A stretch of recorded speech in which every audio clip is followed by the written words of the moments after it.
ফ্রিজের ব্যবস্থা করা হয়েছে, সুন্দরভাবে বহিরাগত নিয়ন্ত্রণ এবং মাদকাসক্ত উচ্ছেদ অভিযান করছে।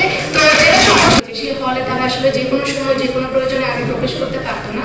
তো আমরা কবি সুফিয়া কামাল হল সংসদ নির্বাচিত হওয়ার পরে এই জিনিসটি নিশ্চিত করেছি। এখন কবি সুফিয়া কামাল হলে যারা অ্যাডভোকেট অনাবাসী শিক্ষার্থীরা আছেন তারা যে কোনো সময় তাদের প্রয়োজন মতো হলে প্রবেশ করতে পারছেন এবং প্রয়োজনে তারা হলে রাত্রি যাপন করতে পারছেন। একই সাথে কবি সুফিয়া কামাল হল সংসদের উদ্যোগে হলে শিক্ষার্থীদের অভিভাবকদের হলে প্রবেশের অধিকারটুকু আমরা নিশ্চিত করেছি এবং কোনো শিক্ষার্থী যদি অসুস্থ হন সেক্ষেত্রে অ্যাপ্লিকেশনের মাধ্যমে তারা হলে সিক রুম ব্যবহার করে অভিভাবক সহ হলে থাকতে পারবে।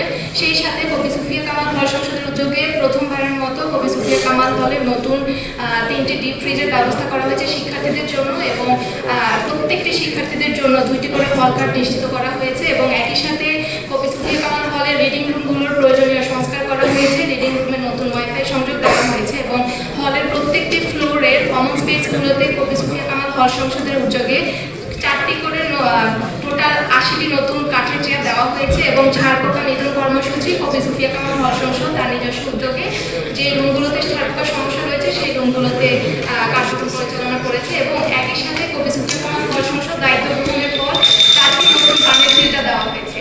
এখন আমার যে সমস্যাগুলো রয়েছে সেগুলো বলবো যে কবি সুফিয়া কামাল হলে অ্যাডভোকেট 24-25 সেশনের শিক্ষার্থীদেরকে এখনো পর্যন্ত কোনো সিট দেওয়া সম্ভব হয়নি হলে। কবি সুফিয়া কামাল হলে তীব্র আবাসন সংকট রয়েছে।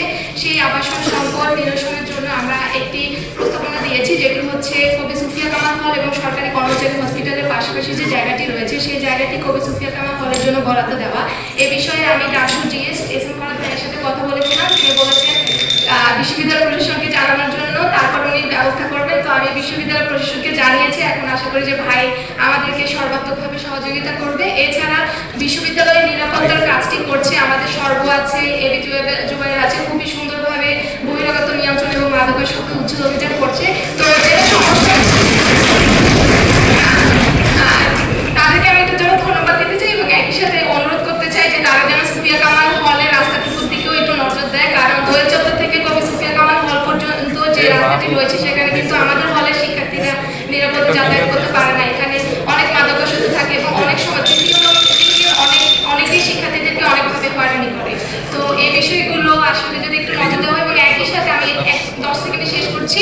কবি সুফিয়া কামাল হল নির্মাণের পর থেকে গত 13 বছরের দীর্ঘদিনের সমস্যা হচ্ছে মাস্টার্সের ভর্তির ফি এবং সংস্থাপন ফি, যেটি ঢাকা বিশ্ববিদ্যালয়ের 18টি হলের মধ্যে সর্বোচ্চ। মাস্টার্সের ভর্তির ফি দিতে হয় 3300 টাকা এবং সংস্থাপন ফি দিতে হয় 1200 টাকা। তো এটি নিয়েও আমি বিশ্ববিদ্যালয় প্রশাসনের